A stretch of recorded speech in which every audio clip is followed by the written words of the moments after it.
श्री शिवाय नमस्तुभ्यम।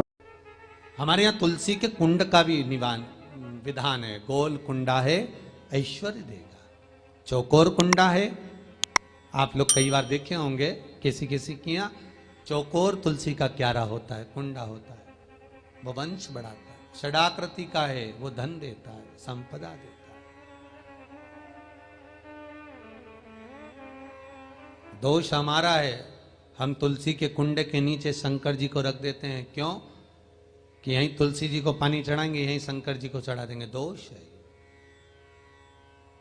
तुलसी के कुंड के नीचे हम सर्पदेव को रख देते हैं, नाग देवता रख देते हैं, पानी चढ़ाएंगे, पात्री रख देते हैं। नहीं, दोष।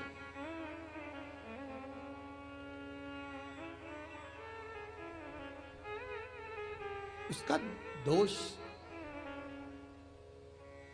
हम सबको, स्वयं अगर गलती करते हैं तो स्वयं को भोगना।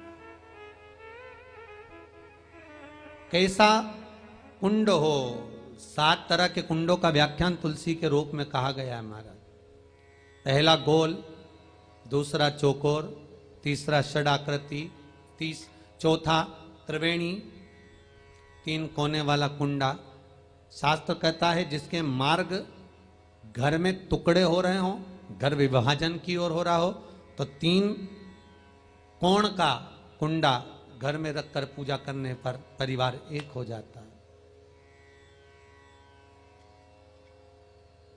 5वां, गार्डन में बिना कुंडे का, बिना कुंड का जो तुलसी का पौधा रोपित होता है, बिना कुंड के एक बगीचा जैसा बो दिया जाता है, तुलसी तुलसी उत्पन्न हो जाती है। महाराज, वहां पर संपदा तो रहती है पर चिंता बहुत रहती है, टेंशन बहुत रहता है। क्यों? घर के दरवाजे के बाहर इतनी सारी बगीचे में तुलसा कर दी। कोई निकल कर जा रहा था, उसने थूक दिया। कोई निकल कर जा रहा था, उसने पानी डाल दिया। कोई श्वान ने, कुत्ते ने, किसी ने, बिल्ली ने गंदगी कर दी, उसका दोष आपको लगेगा। इसलिए कुंड के अंदर तुलसा का, तो वो धन तो देगा। जो तुमने बगीचे में तुलसा लगाई है, गार्डन तुलसा का करा, वो धन तो देगा, संपदा भी देगा, पर चिंता को बढ़ा देगा। 5वां,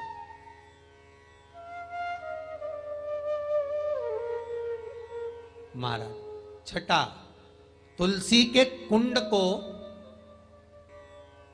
3 धार पर लटका कर रखना। कई जगह पर आपने देखा होगा तुलसी का जो कुंडा होता है, उसको 3 जो तार होते हैं, 3 जो चेन होती है, उस पे लटकाया जाता है। महाराज, विष्णु पुराण उसका भी व्याख्यान करती है। महाराज, वहां व्यक्ति के कार्य उन्नति की सीढ़ी की ओर बढ़ जाते हैं। जैसे भोजन की थाली लग गई, भोजन तैयार हो गया, बस खाने बैठे हो और थाली खसक गई, समझ लेना कि तुलसी को अधर पर लटका कर रखा है।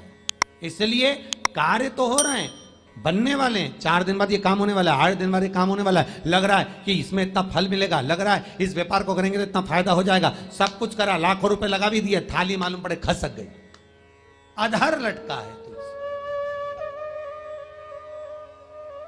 7 क्रम है तुलसी के, ये 6ठा क्रम बताया। तुलसी का 7वां क्रम,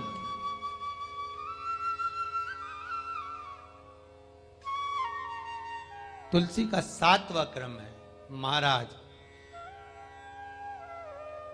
तुलसी का कुंडा जैसा घर के आंगन में है, तुलसी का कुंड जैसे घर के आंगन में विराज रहा है, ऐसा ही छोटा सा कुंड भगवान के लिए रोपित करें।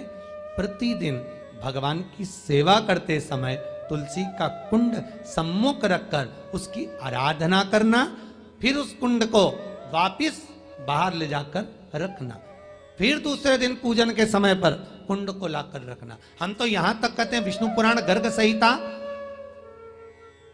कल्याण का तुलसी अंग यहां तक वर्णन करता है कि आप पूरे साल ये नहीं कर सकते तो कम से कम कार्तिक के महीने में भगवान के सामने तुलसी का छोटा कुंड, चौकोर वाला, गोल नहीं, चौकोर कुंड लाकर भगवान के सामने रखकर छोटा सा कुंड का पूजन कर कर भगवान के साथ उस कुंड को वापस बाहर विराजमान करें, फिर कल लेकर आए, फिर विराजमान करें। आप पूरे साल नहीं कर सकते तो एक श्री शिवाय नमस्तुभ्यं।